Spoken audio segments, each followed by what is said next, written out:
Hi guys, welcome to class 2 ACI 14. It's quite a journey that we're on, and I'm very happy and honored that you are joining us and joining me on this journey. Lojong ACI 14 is, as I said before, one of the most difficult course of all 18 ACI courses. Not so much because it's hard to understand what we are saying, but to put that into practice is the goal of lifetimes. And I wanted to repeat why we are doing ACI, why I have studied ACI, and why I'm teaching it, and why I pour my life, Maria and maybe pour our lives into this, because we think it's the most important thing we want to do with our lives, and we believe it's the most important thing that anyone can do with their lives. It is all based on the idea of the pen, which I think you have heard in the marathon or in the earlier ACI courses, that the world comes from our actions. We, the people around us, and the situations we experience come from bakchaks, from mental seeds in our mind that then create a new reality. And understanding and accepting that leads to the big question and the big goal that, well, if it is true, then can't we change this body and mind into a completely different being that doesn't have to get old, doesn't have to get sick and to die any longer? And that is possible. It is extremely difficult to gather all the necessary causes that will bring us to total enlightenment, and in a very interesting way, the only way that it is possible is to encounter suffering in ourselves and seeing others tormented and tortured by suffering. That can trigger this wish for enlightenment, this wish to get out of this weird situation where we are constantly changing and constantly in situations that we don't like, and we want things that we can't have. So I want to start this second class of Lojong by saying that we should cherish cruel and suffering people because they cause Buddhahood for us, because we want to get out of this situation. Last course, ACI 13, as you remember, was a very heavy course on logic, 350 pages, I believe. Course 14 is different because we only have 16 verses for 2 classes, right? We're in the middle of the famous Tzik Gyema, Lojong in 8 verses by Dorje Sengye, or the Diamond Lion, who lived 1054 to 1123. And right now we are on the 5th verse, and I want to jump right into it. We decided that we're going to show you the Tibetan verses in the PowerPoints as well, so you can read the Tibetan and also the phonetic Tibetan. What I'm reading and what I'm repeating from Geshe Michael is not the original Tibetan language, but translated into a language so we can make sounds.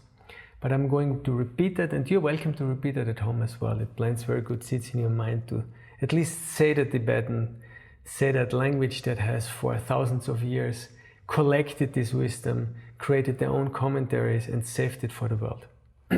So Diamond Lion verse 5, the Tibetan is, you can repeat it and then I'll translate it word by word.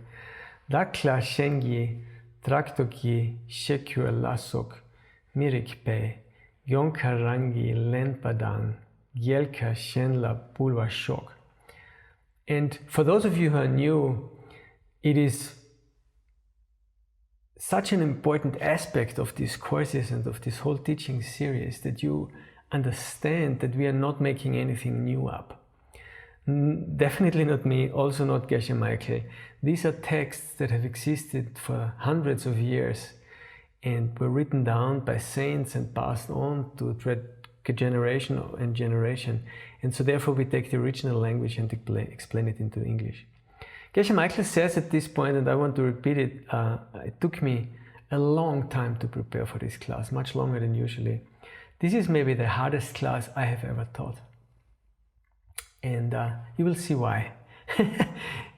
And Geshe Michael also says that, you know, we have been going through, if you follow the ACI curriculum, a lot already. We did Master Shantideva 3 courses, right? Hardcore logic courses. We did courses on vows, we did the Diamond Kata Sutra. But I think these verses tonight, and especially this verse number 5, is more difficult than anything else because your mind will not want to accept it. Your mind will fight something that you hopefully will understand logically today it will fight you to implement it because you will have the strong feeling that this is not serving you.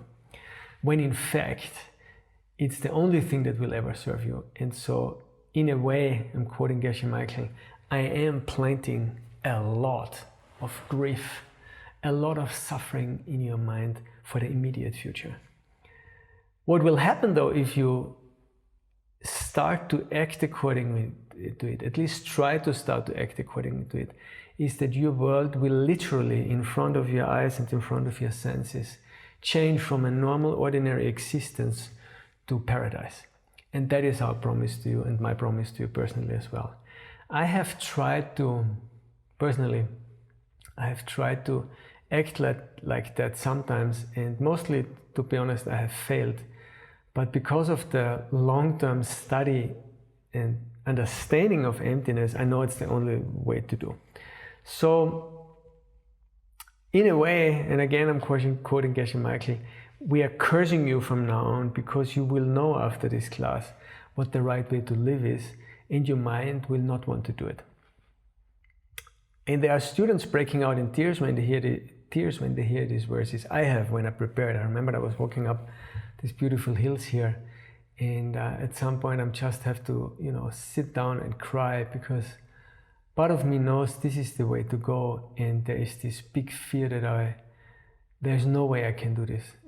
It's so difficult to change completely, and there is so much old seeds of countless lifetimes in all of us that have acted in a certain way, and we are now pushing and doing everything we can to turn it around, and we feel the difficulty for it. But just to hear it will mean that you cannot forget it.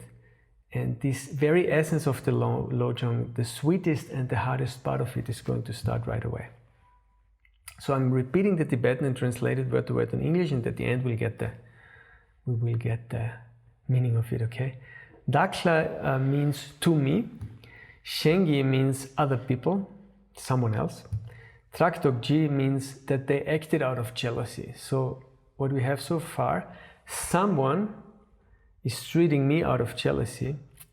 Shekur means to put someone down, to criticize someone, or to say something really bad about you. It's a pretty rough word in Tibetan, actually. It's not very nice. And Lasok means everything else, meaning they're not just saying something bad about you, they are cheating you, they're going behind you to talk to your boss or to your friends or to your wife or husband. They lie about you, say something really bad and incorrectly, which you did not do. The worst thing that you can imagine. And then comes the mirikpe, right? That's the last part of the first part of this verse, which means it's not deserved. It's improper and unjustified and not true. So what we have in this first verse is other people, because they're jealous, are going to say bad things about you. They will criticize you. They will say something not true about you, incorrectly, unjustified, out of jealousy. And then the second half of this verse, of this Lojong, is what are you supposed to do about it? And before we're going to go into that second part, we'll have to talk about something Master Shantideva said. Master Shantideva is, for those of you who don't know, one of the masters of the Bodhisattva's way of life. Bodhisattva is a warrior of light. And we created the ACI courses 10, 11 and 12. Geshe Michael made ACI courses 10, 11 and 12 on this behavior of how a warrior of light, of how a Bodhisattva is supposed to behave. And I think ACI 11 starts with the perfection of patience. There are 6 perfections in Buddhism, which means attitudes that will perfectionize you if you practice them. They are giving, ethical life, patience, joyful effort, meditation and wisdom. But the third one, patience, refers to not so much patience in the sense of waiting for a bus or something, waiting for something to happen, but not reacting badly when your times comes to become angry. So Master Shantideva says, and this is the point of this Lojong also, that you cannot practice patience if you do not understand emptiness. That is also how we want to get into this Lojong, right? We want to take one object, in this case it is a person, who maybe was our friend in the past. So we're going to take one object as Master Shantideva recommends, and we're going to look into, in this case, where does the person who is being jealous of us, where is the person who then out of jealousy, maybe it was our friend before, going to our boss or to our friends or even to our partner and say bad things about us which are not true, where do they come from? Where does he or she come from in the first place? And only when we understand that can we react correctly. Based on that wisdom, we can decide what to do. Because in a moment, and all of us know that, right? I especially know it. I have experienced it around Geshe Michael, and it was the hardest thing of my life. Harder than anything I've experienced. When suddenly, maybe even a Dharma brother, a Dharma sister starts to act in a way which is incredible. They're just getting jealous, lying about you. They're trying to maybe keep you away from the Dharma, push you out of what you're doing, and you can do nothing in that moment about it. And the question that we have to answer to really understand Lojong, and this Lojong specifically, is where do they come from? And there's a very, very big distinction that I want you to invite to analyze together with me between how it happened and why it happened. So here's the first one. What were they doing and how were they doing it? And we'll play an example and then we later on go into the why. This person that used to be my friend is not trusting me anymore. How did it happen? Someone has been talking to them behind my back. Someone made rumors about me. They're lying to my friend about something which I did because that other person is jealous. And then when we usually analyze such a situation at work, right, my friend doesn't like me anymore, and then we realize, oh, that other guy who is my enemy, who doesn't like me, he went with them for lunch, and then they talked about it, that other guy said something, and now my friend doesn't like me anymore. So then we think, now I figured it out. They spoke to my friend about me, or to my boss, or to my wife, and now I have a problem with my boss, or my wife, or my friend. When we think that, when our mind thinks that person who is jealous of me spoke to my friend and now my friend doesn't like me anymore, when we think that, we are in complete ignorance. This is totally wrong worldview, because we are just describing how it happened and not why it happened. Let's take another example. What makes cancer? What creates cancer? Usually we say everything is radiating something, and when one radiation wave hits in our cell a certain chromosome and that radiation breaks off a part of the chromosome, then the cell starts to act weirdly and cancer starts to form. But that's again the description of the how.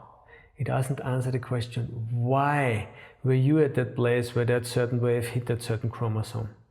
Why didn't it happen 20 years before or 20 years later?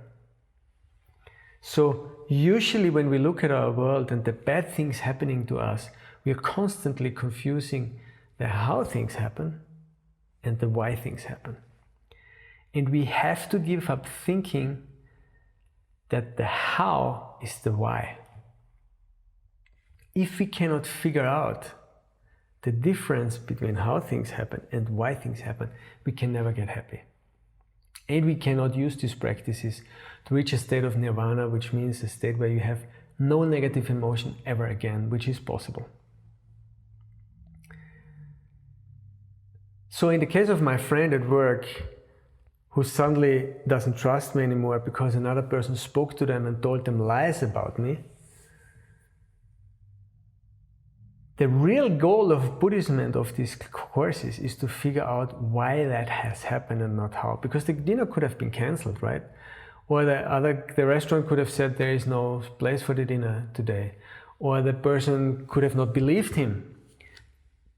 But all these events that we perceive have caused a certain situation, which is that my friend doesn't believe me anymore. They are the why of the things. We have to figure, why me? Why do things happen to me? And there's another famous example, and that's the last one before we go into the answer of how to deal with such a situation.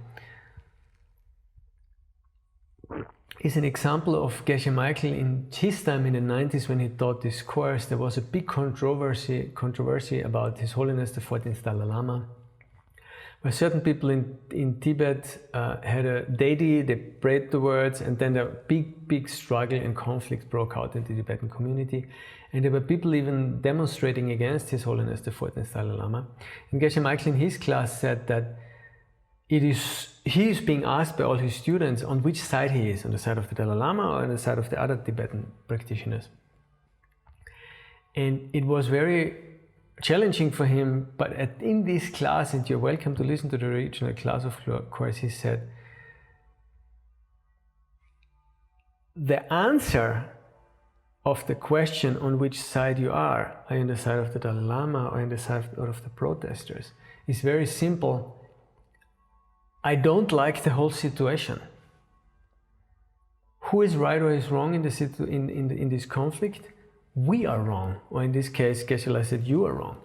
If we have in our world a situation where our lamas are being criticized, and Geshe Michael has been through that a lot in my world, right? He got criticized enormously when the problems at Diamond Mountain.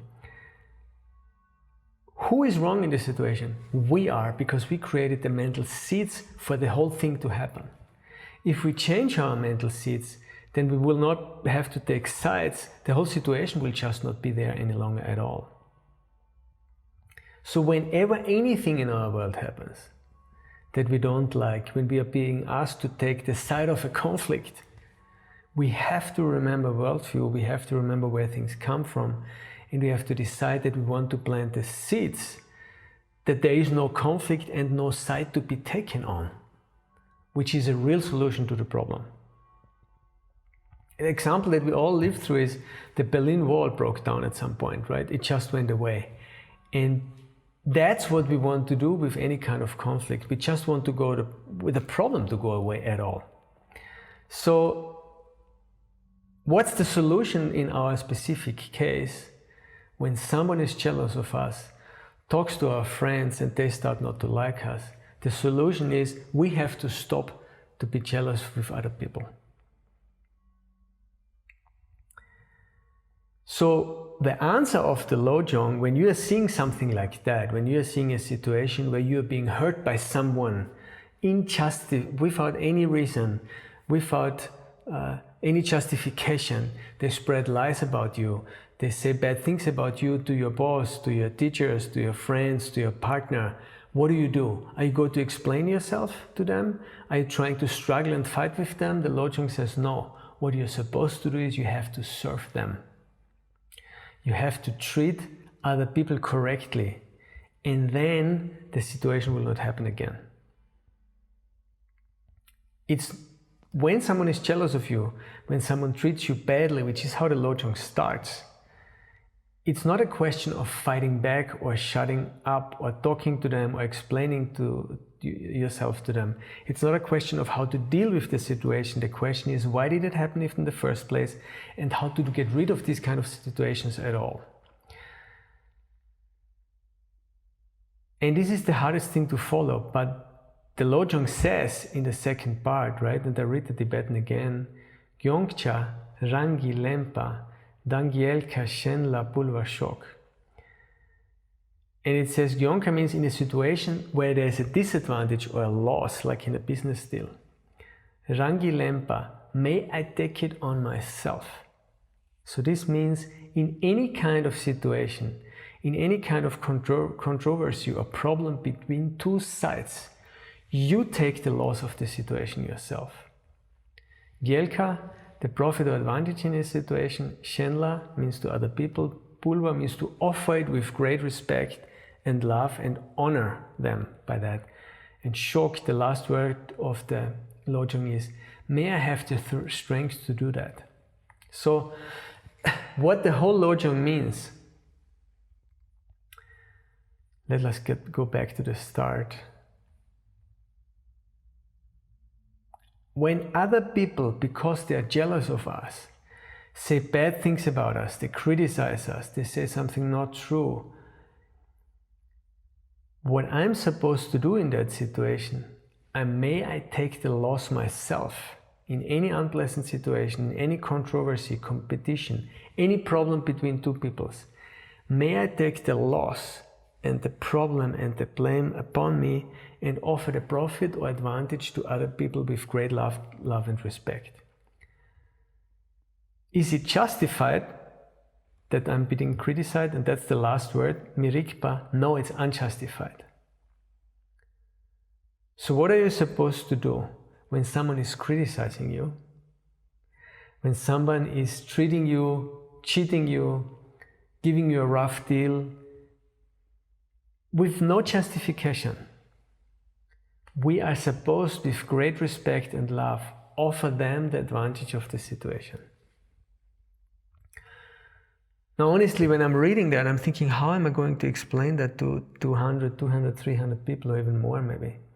How can I express that that's the way to go? Because it feels so hard. And I don't know, maybe we have 100, 200 minds now who say, oh, but if I start to do that, then everyone will abuse me and will take the advantage of me, and I'm so tired of being taken advantage of. My supervisor at work, my boss, will make me do things for free all the time, and if I keep doing all the dirty work and dirty side of things, then everyone will take advantage of me and will abuse me. Now, understand this. If there is a person in your life who wants to take advantage of you, then they will do it because you did not give the advantage of situations to other people in the past. The person who is trying to hurt you comes from your mental seed. They are not out there independent of how you've treated people in the past. And so what Lojong is teaching us and encouraging us and telling us is, if we want to get happy, if we want to come to a place where there are no more other people that are trying to abuse us, that are trying to lie to us or about us, they're jealous about us, the only way to stop that forever is that we have to serve our enemies. And doesn't that sound like what Jesus said in the Bible, that we should turn the other cheek? This is the explanation of it. We should serve the people who hurt us, stop doing the thing that people are doing to us towards others, and then eventually the karma and the seeds will wear out and we will reach a place of total happiness. So Geshe-la says, and I like it, if you like the situation where you're being abused, where you're being exploited, if you enjoy being exploited and abused, then struggle with other people, fight with them, explain to them why they are wrong, and you will make sure that these people stay in your life and come back again and again and again. What's the best way to get rid of people who are exploiting you? Serve them. Give them what they want, take the loss for yourself. Is it easy? No, it's not. It's very, very difficult. It's probably the hardest thing we ever say that clearly. In the other ACI courses we are touching upon it, but we never say it that clearly. Here we say, you have to serve your enemies. You have to love your enemies. Why? Because that will lead that they can't exist anymore because they come from your mental seeds. Now, what's going to happen as you start to practice these ideas is that your mind will find 10,000 reasons why this is wrong. Your mind will fight you and will say, this is crazy. If I'm doing that, maybe you tried once and you really offer someone the advantage in a bad situation. Afterwards, you say, that was so stupid. It's unbelievable. I just lost money. I lost everything that I wanted. But remember, especially those of you who have been on the ACI track for a while, if you do not accept this teaching and what we just said, then in essence you do not accept karma and you don't accept emptiness. If we had constantly offered other people the benefit of any deal or any situation between us and someone else, there would not be any people who are trying to take advantage of us. If we had really treated our teachers right, especially, there would not be a protector controversy for His Holiness the Dalai Lama, or if we had treated our teachers correctly in the past, then we would not see Geshe Michael being criticized by anyone for anything. It all comes from us. The goal of this life is to get rid of these situations. The goal of this human's existence is to learn that the bad things that we experience comes from us, and to stop it so we can reach happiness. And it's never a question in a conflict, should I be on side A or should I be on side B? The question will always be, how can I stop the conflict at all? And the answer is by serving other people. If we keep doing that, right, and that's the most important aspect, if we keep doing that, what will happen according to Shantideva and according to this Lojong is that we will run out of people who want to take advantage of us. And that is how we get rid of them permanently. So Geshe-la says, Marx and Engels were wrong, okay? Profit and success is not in the earth, it is in our karma, it is in our actions. It is how we've treated others in the past. So coming back, if you want to reach a place of wealth, of being well-liked, admired, of being famous, having the partner we want, girls or boys, it doesn't matter. The way to do it is to keep our vows. If you don't have any vows, look at the 10 good and bad deeds and ask some of the curators, they will tell you about them. Keep those to start with. But many of you, I know, have bodhisattva vows. I've been there when you took them. Keep your vows perfectly and strictly. Serve other people and realize that you're not winning by struggling against others, and you do not get anything by pushing someone or tricking someone into a deal or trying to get them to do what you want. Struggling or fighting with others to get what you want does not work. The way to get what you want is to serve other people. It's interesting, it's the right thing to do and it is the smartest thing to do at the same time. It really works and you have to try it out for yourself. Let me see, what are we doing next? Right, one more thing that Geshe-la points out at this point, and I want to share with you as well. I think that we have to point out, whatever approach we have taken so far at this point, until this point, it hasn't worked for us, has it? We still worry about things. We have physical bodies that get old and sick and that head to death. Our mind hurts us. We get bad thoughts. We are tormented by our minds. So what we have done so far, Buddhism says in countless lifetimes, has not worked for us, and therefore we have to try a different approach. The Kadampa Geshe approach.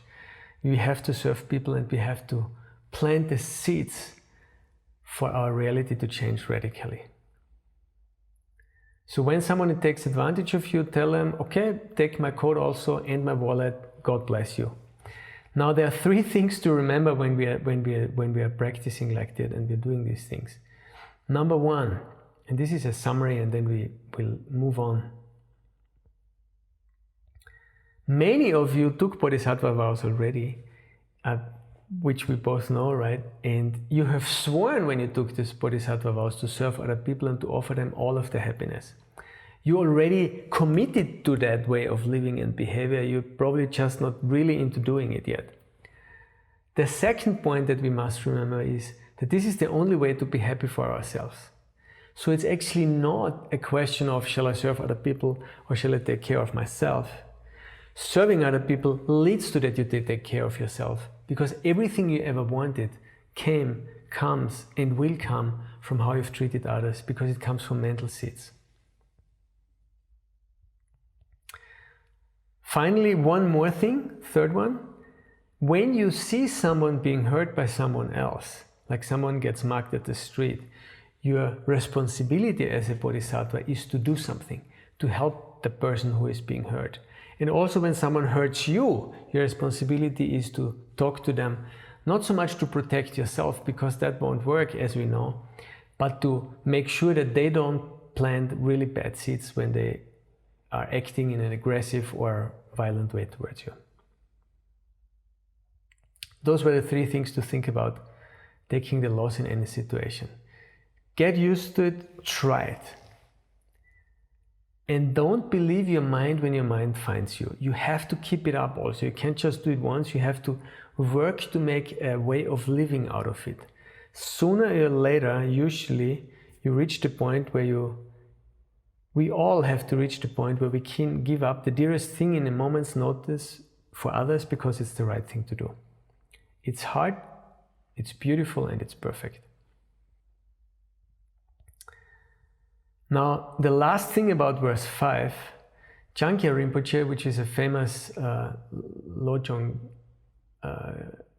person, and he's the earlier life of Babongka Rinpoche, he says in his commentary, when you actually give someone else the better deal in a situation, when someone hurts you and you give them what they want, you have to have 2 more things in order to be a perfect Lojong practitioner. The first one is you have to enjoy it. You have a good time. You have to have a good time with it, and realize that this act is going to get you to Buddha paradise. So be happy about it.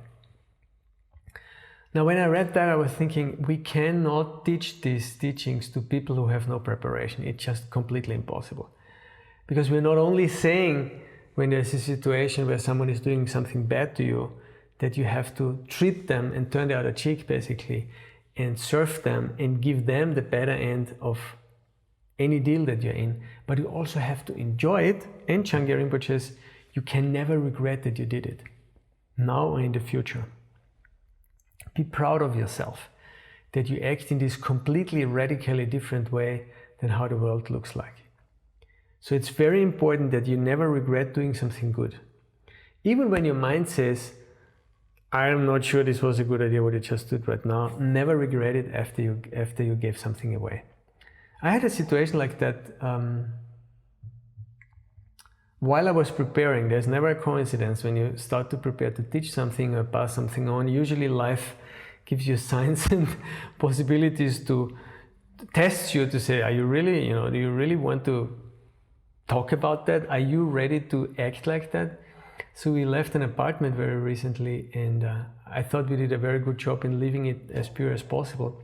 But the owner came and he showed us images of a kitchen surface where there was a tiny, tiny black spot from a knife there, apparently, which I had never noticed. And on the kitchen side, there was some wooden panels, and they soaked water in, so the wooden panel opened up a little bit. But the apartment is already 10 years old, and he anyway claimed that we made these damages, and he wanted to have 1,800 euros for that. And initially I got so angry, I got so upset, because we involved the household insurance, and they said, are you kidding me? This is normal wear and tear. No one ever is going to give him that money. It's just not right. They made the claim was rejected. And then we met at some point, and then he said, how about we do half and half? And he basically wanted 900 euros from us for these tiny little damages, which are ridiculous. But then, because I was preparing ACI 14, I was thinking maybe this is my time to practice. And we moved into a new apartment and bought all the furniture that we had for 2,000 euro. So the request felt even more crazy. I mean, it's just ridiculous, right? But then, as an act of truth, I said, God damn it, I'm going to practice the Lojong, and today I paid the last 300 euro. So we gave him 900 euro just to be in peace. And I felt that he had never rented out an apartment ever before, that he really thought it was justified to get it, although in my world it's not justified. But then when it comes down to it, you see, when there becomes a real life event, it is so difficult to jump over your own shadow, to work in your heart to say, he's not right, it's not justified. We did everything, we left the apartment as good as we could. There are no damages at all. but the damage is as big as the tip of a pen, and the panels are 10 years old, but I paid him the 900 euro. And the reason why I'm telling you that, I've been wondering if I should tell you about it, is that this is not easy for me either, you see. It's really difficult, but I believe that with a deep understanding of emptiness, when you start to act like that, even a little bit, the impact on those real events in your life where you do everything you can to act in a way that you usually would not do, it has such an impact in your heart and in your being that you eventually can see your mind change.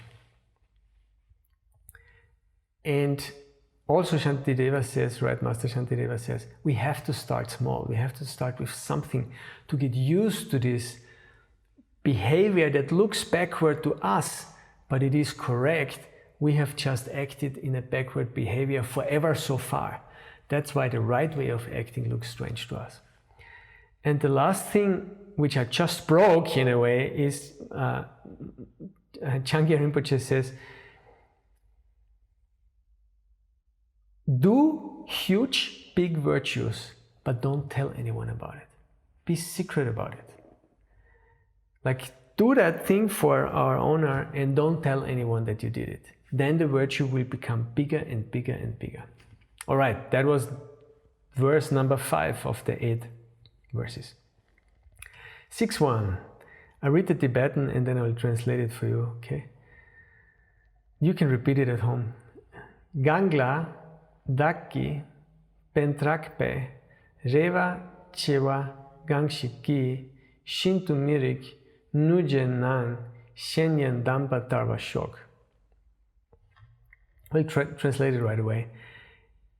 This Lojong is saying, if I turn to another person with great hopes that they will help me, meaning I'm struggling to ask for help, but now I'm finally at the point where I need the help of that person. I know they can help me and I'm just begging them, please, please help me with that. Next part. And then they unjustly, undeserved, completely unfair, and with intention hurt me badly, like a knife in the back. They screw me completely. This is the right English, Geshe-la says. May I see them as my highest spiritual guide, as my holy Lama. May I thank them. So this is Lojong, you see. It's a complete different behavior than what we're used to. I repeat it one more time, okay? There may be times when I turn to someone with every hope that they will help me, and instead they do me great wrong. May I see them as my holy guide. Unbelievable, no?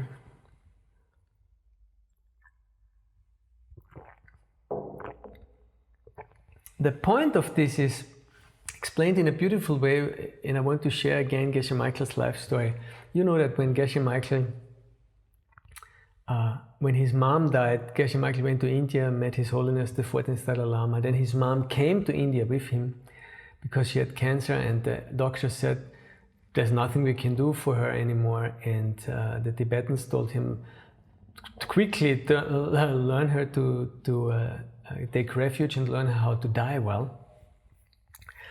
And then after that, Geshe Michael wanted to stay in India with His Holiness, but he said, no, you have to go back to school, finish your university, and then study with Ken Rinpoche.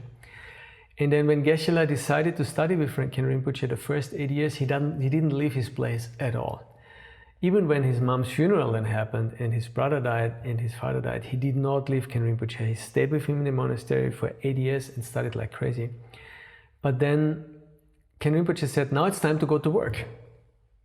To New York City. You know the story, and Geshe-la rejected it for a couple of months and said, I want to stay with you, I want to study, and I don't want to go to New York and study in the office. But the controversy, if you think about it, that Geshe-la and Ken Rinpoche had at that time was the question, where do you learn more? Do you learn more if you study the scriptures more and more and more? And we have to study first in order to be able to then test our experience. So we have to do the ACI courses. But then when we have the knowledge, do we learn more if we continue to just study? Or do we learn more, as Ken Rinpoche suggested, when we go out into the world and go to a job or be in a family and then work with the emotions and the things come up and try to clean them out?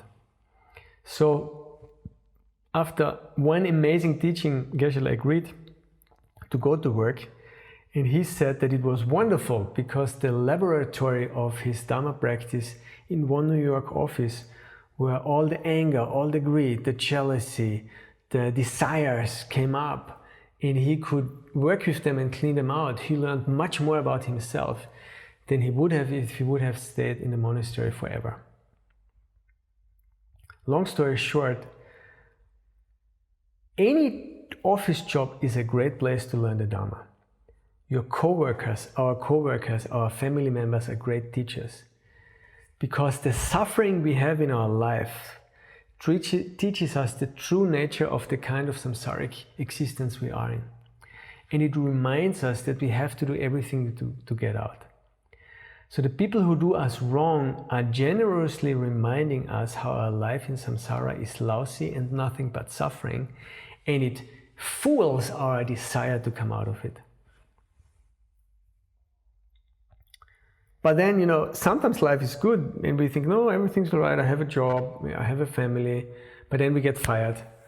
Our partner says, I found another man. The doctor says, you got cancer. These are the wake-up moments where we realize that our existence is broken and is not where we want to be, and it triggers and fuels our studying and our desire to serve others. If there is still one person in our life, well, there's not really any problem here, why should I do something? But then things happen, like your partner says, I found another man, or your boss calls you into the office and says you're fired, or the doctor tells you you got cancer. And those moments, boom, they suddenly wake us up to the fact that life is suffering and samsara reveals its true nature. The life that we're experiencing, the life that you're experiencing is your fault, it's your responsibility. You have been trying to arrange yourself with samsara, and so have I. Maybe do a diet, or do more sports, or get another job, or get another girlfriend, boyfriend, and none of those things will ever make us really happy. We can get out of samsara and out of suffering. We can reach nirvana, and in order to do that, we do not have to leave our city. We can still be in New York, as Geshe Michael was, or in Kiev, or in Moscow, or in Almaty, or in Milstadt. It's not a location, it's a state of mind.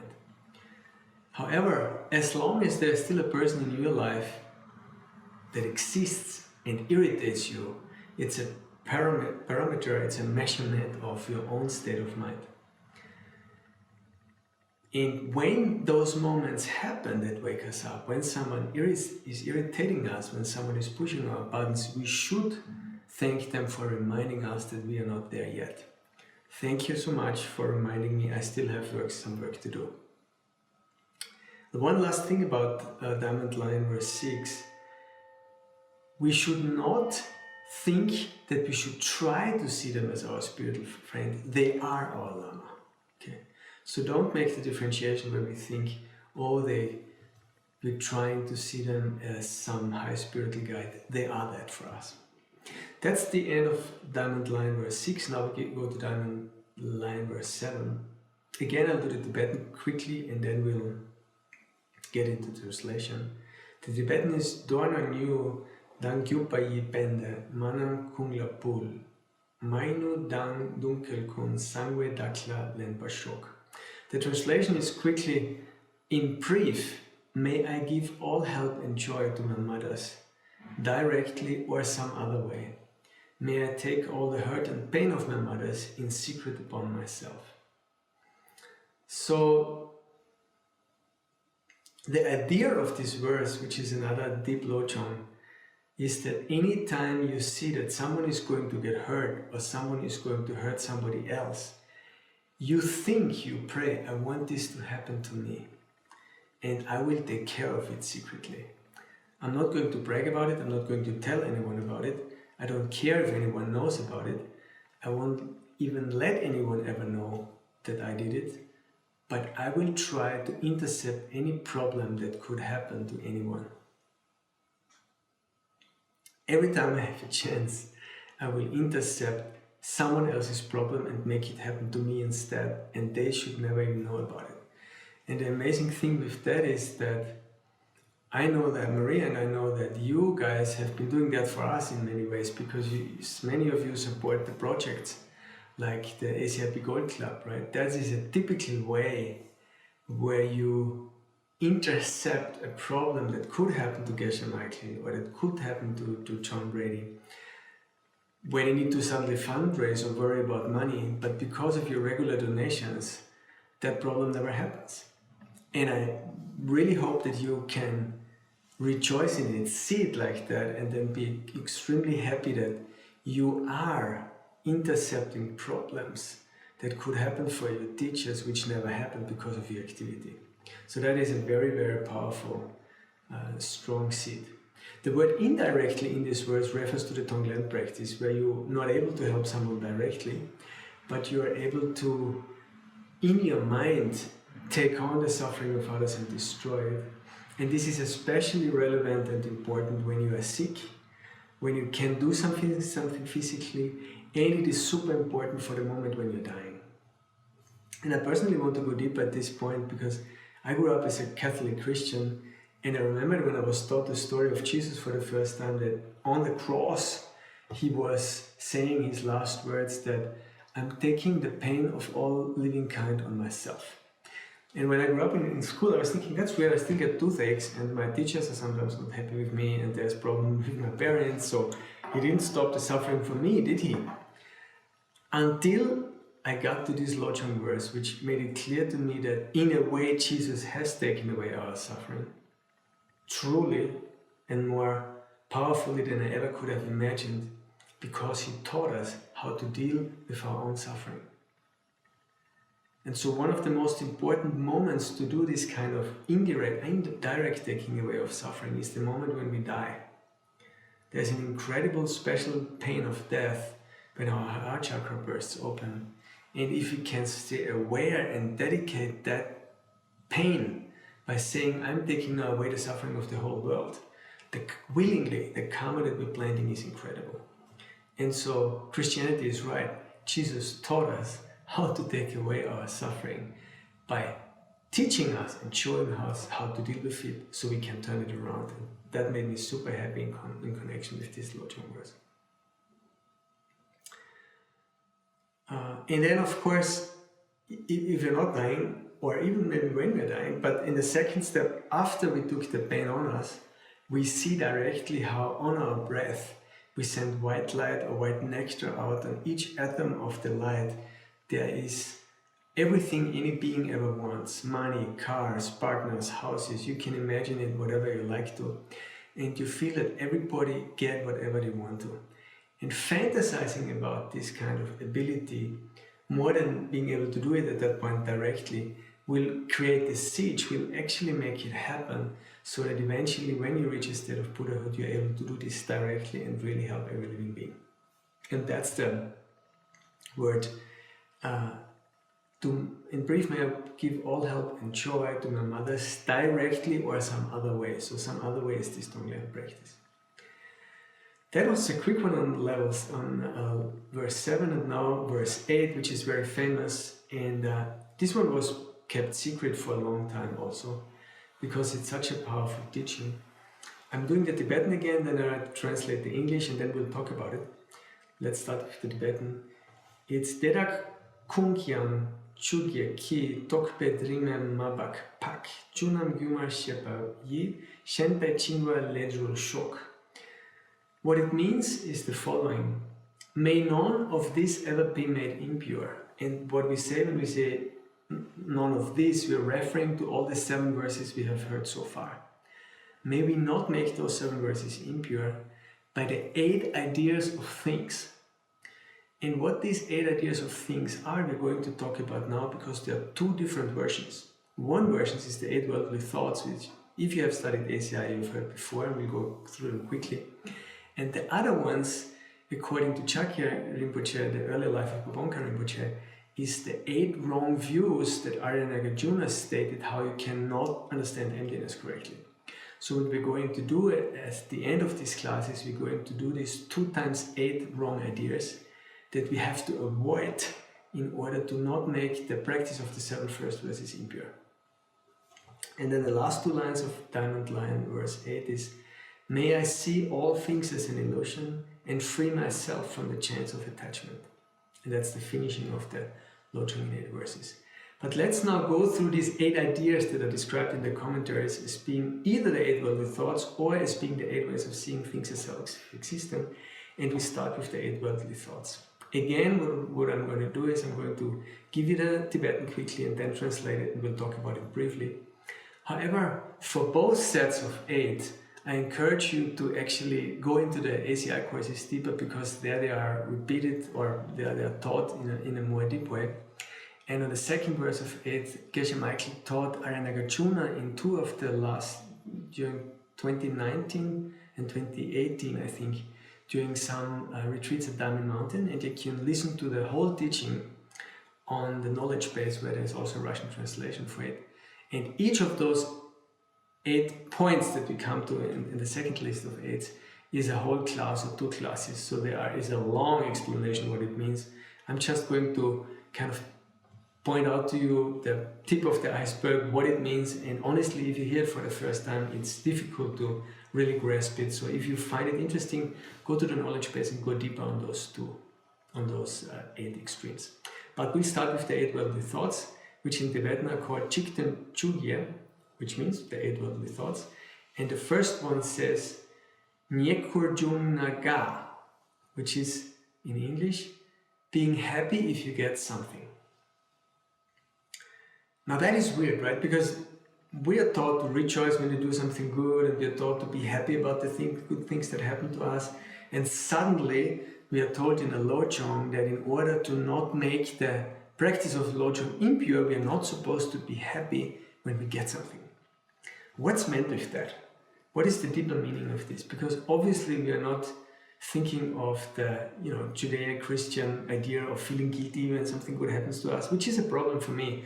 Maria is thank God, it's easier for her she doesn't have that obstacle much, but I do. And we are not supposed to be unhappy all the time.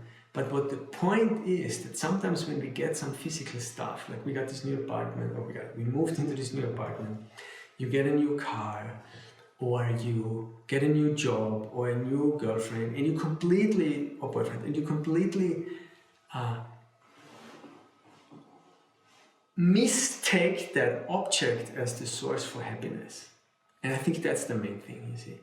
If you mistake a car, or a new computer, or a new person in your life, or a new apartment, or a vacation, or anything physically in your world outside of you, or even your own wisdom, understanding of something, if you mistake them as having any nature from their sides, then you will be in a dangerous spot, because when something hurts that thing, then you'll be able to fight and plant bad seeds to get it back, which never works.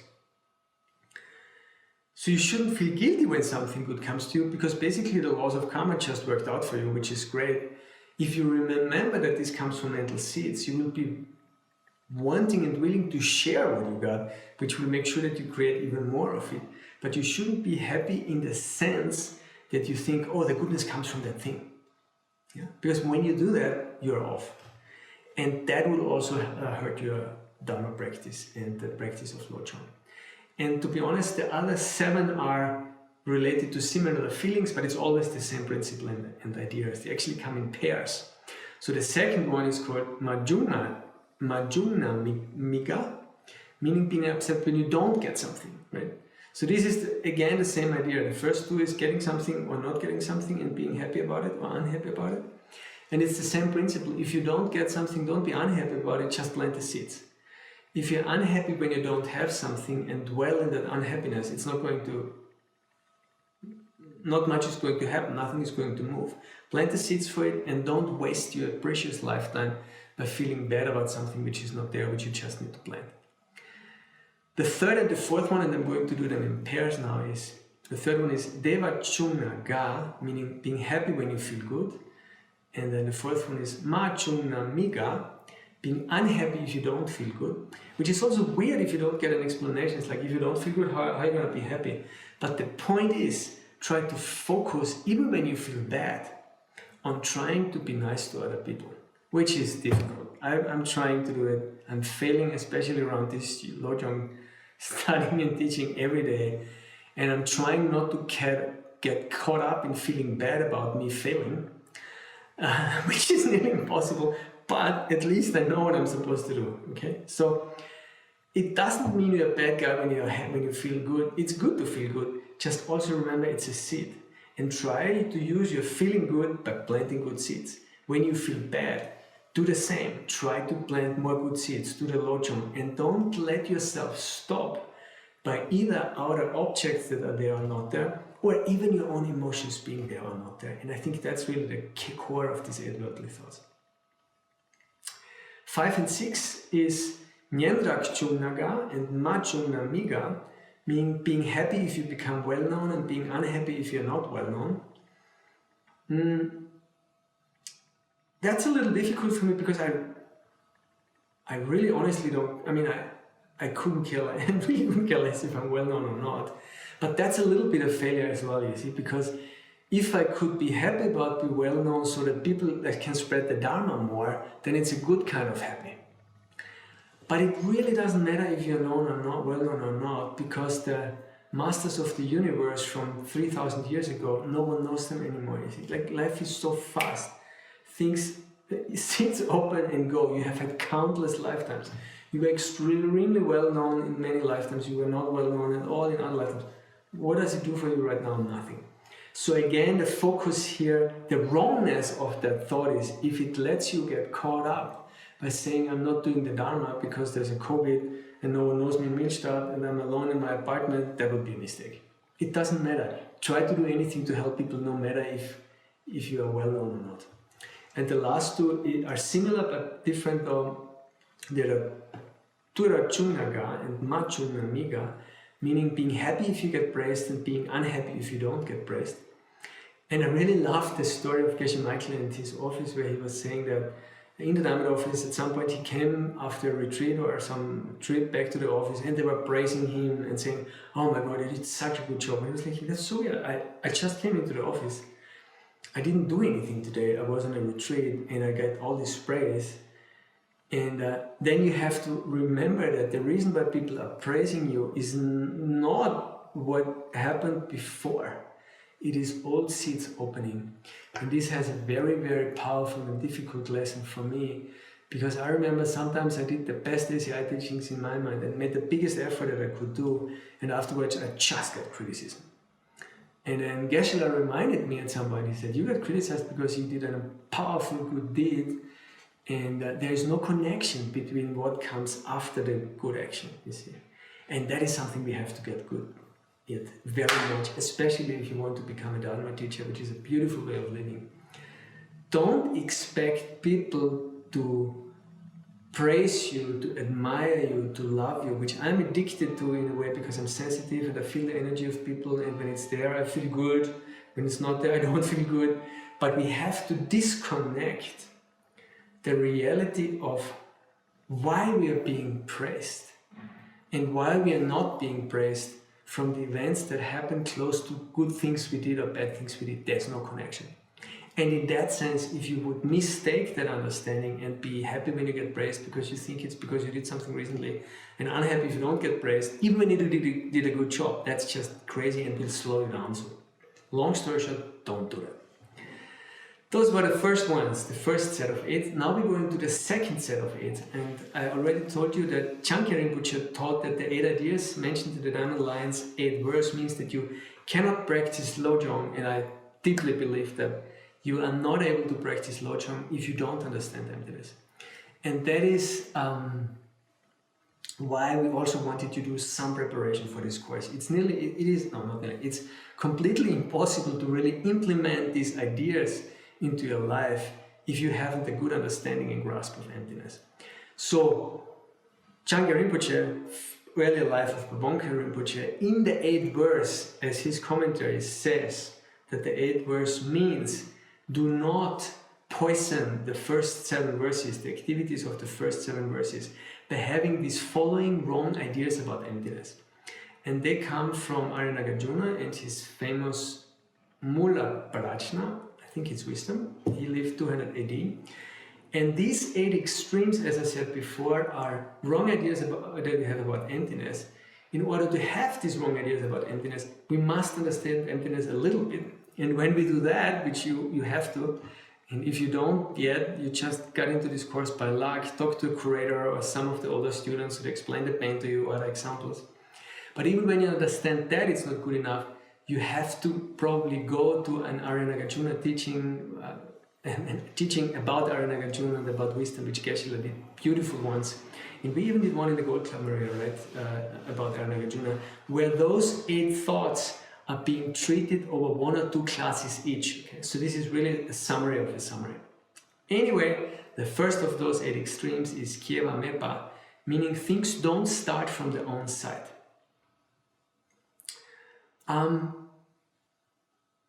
That's it, basically, but I want to give you some example. One example, it's funny, Geshe-la gave that because it's for us also. You can pay your rent with the money only because of the similar. You can pay your rent for that. You can pay money for the rent. And that only works because of the similar karma that you and your landlord have to see this paper by convention as being valuable. Right? Now, when you hear it for the first time, you might just probably say, who cares, it works. Well, if you go deeper and understand why it's so incredibly important that the perception of money is as being valuable is the key to value, then you maybe want to listen more about it. Because the perception that you have for this paper to be valuable is something that comes from your mind. And when you can change what it is in your mind that creates the perception for money as being valuable, then you have the key to value no matter where and what you are. And that is real wealth, right? So I'm going back to the example, things don't start from their own side, meaning that money is a piece of paper, and if you give, I don't know, €1,000 to an Eskimo 200 years ago and say, give me your boat and your igloo, they will say, you know, I can use this to make fire maybe, but go away, right? And you know that that is true, but part of your mind is still saying, yeah, but the Eskimo doesn't understand it. Well, if the value of money came from the money, it would radiate out from that thing, then the Eskimo would have to say, wow, $2,000, great, I can take a plane to Copenhagen or something, I don't know. They would have to see it like that, you see? I don't know what to do with the money. Anyway, but it is not like that. So things don't start from their own side because a build-up of value, adding papers, layers of money or figures in your bank account on top of each other by saving them and growing wealth that way does not work. Because they have no value from their side at all. If you see yourself, or for the real estate boom now in Europe and all over the world, where people think that the houses become more and more valuable and they feel richer and richer and richer, which is an imaginary figure, right? If they are more valuable, if they have more value, it's only because they have been more generous in the past. And if they are not generous now, then in the future the same house will be worth nothing. And the same money will be worth nothing. So the key to understanding how anything could grow or start to become something is to understand that it comes from karmic seeds. Which is true for all the other 7 extremes as well. But the second one, and these 8 also come in pairs, right? So the first one was Kieva Mepa, and the second one is Gakpa Mepa, meaning things don't start from their own side, and the second one is things don't stop from their own side.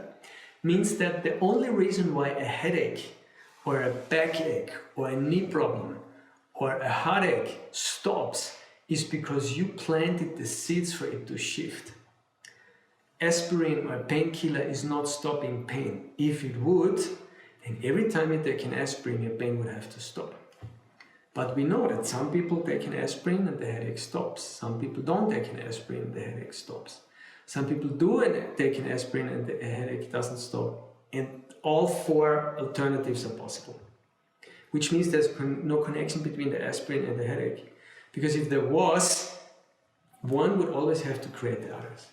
So what really is stopping something that you don't like, because that's usually when we talk about stopping, is we have to, if you want to stop something, we have to stop doing it. And if you want something else to begin, we have to plant the seeds for something else to begin. That was two. Then we have another interesting pair, which is less obvious than the first two, and that is the third and the fourth. The third being takpa, means things are unchanging, and the fourth is chepa, means nothing exists at all, nothing matters. Let's do a short drinking break. When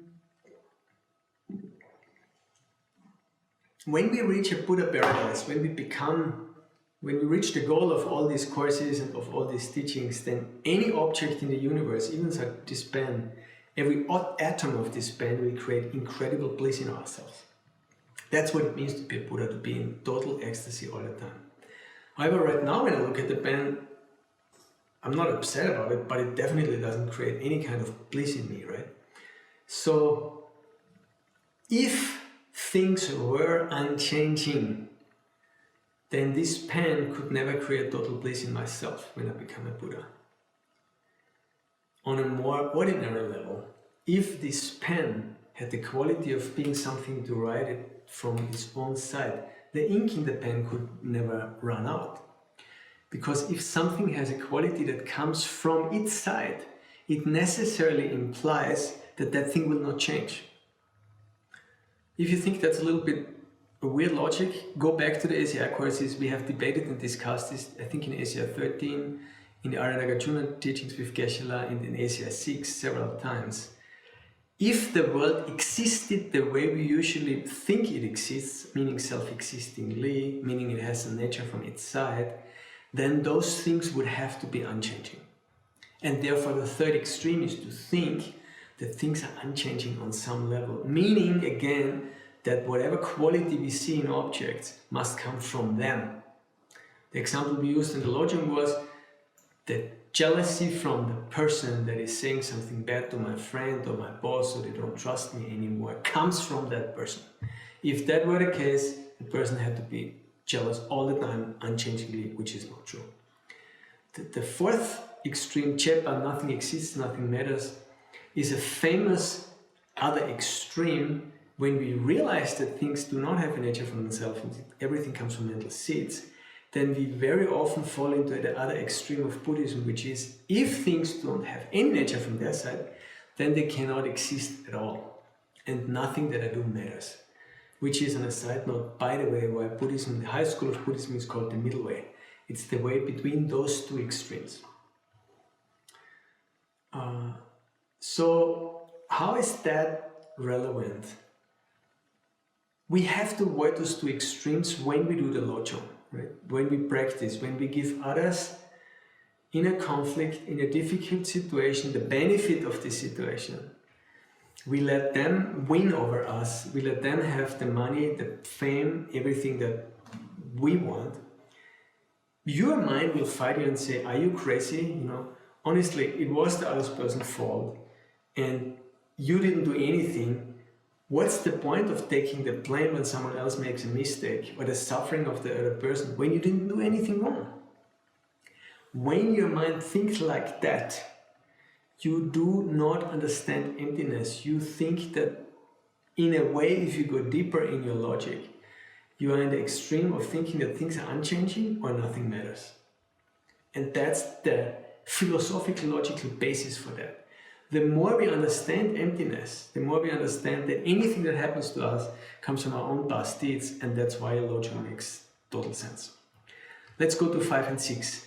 5 is drowa and 6 is ongwa, and that means believing that things go and believing that things come. Now this is a very cool one, and I remember Geshe Michael actually taught that in Mexico, I think in 2019 in the Lone Rim, about the emptiness of coming and going, where he used the example with the, exactly, Maria made the science. He asked me to walk on stage to show that. Where we're basically talking about, very briefly, the emptiness of things being caused the way we usually think about it. That means that when we think of a tree, we usually believe the tree comes out of a sprout, and the sprout comes out of a plant seed, and the plant seed then grows, turns into a sprout and turns into a tree. But when you look into the process slower and carefully, you realize that what we think is happening in terms of cause and effect outside of us is never happening at all. The causes for me to see a tree is a mental seed that creates a tree. The causes for me seeing a sprout is a mental seed creating a sprout. The cause for me to seeing a plant seed is a mental seed creating a plant seed. And because of that, things do not come the way they look like, and they do not go the way they look like. And that's the meaning of the sixth one. So in a way, we have to divorce again ourselves from the illusion of the world that is happening outside of us, and not reacting to the things that happen to us the way they appear to be happening. And that's again the point of the Lojong. Now the last one, and then we are done with class 2. 7th extreme is Chik, and 8 is Tare, which means one and many. And this is the famous proof of one and many that many of you guys have learned in ACI 2, class 9 I believe. It's a deep proof, it takes a good 1.5 hours to get through it. But again, the summary is on the question if this pen is one thing or many things. The correct answer is neither from its side. Why? If we say the pen is one thing, then what about all its parts? It depends on the parts. If I screw it up and take half of it away, it's not a pen anymore, so it depends on its parts. Right? Well, then it's many things. Well, if it were many things, then why can I see one pen? You see? And that debate and that discussion, to think that things are either one or many, careful, self-existingly, is incorrect. And that's the last thing that we have to understand. Now, Changyal Rinpoche says, in order to be free from the chains of attachment, which is the last line of the 8th verse, we have to give up the two extremes by believing that things exist the way they look like, or believing that nothing exists at all if they exist from mental seeds. And this ends class 2. Thank you so much for being around, and I'm excited, looking forward to talking about you, discussing and sharing with you class 3, which we'll do very soon.